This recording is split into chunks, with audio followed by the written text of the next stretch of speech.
pumuputok-putok pa naman. Ay! Ayan. Parang itlog. Para nang yung cheese.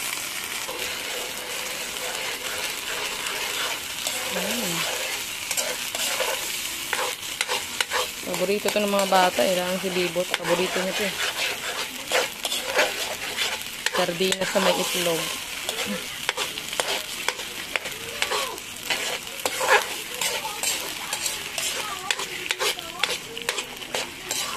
Maraming sibuyas. Ang sarap pag maraming sibuyas yung Bibot, sarap pag maraming sibuyas eh. Kala mo, Bombay. Patuyuin lang natin to para mawala ng sabaw. Ayan na, luto na. Ganyan na, tuyo na siya. Sarap, ang bango.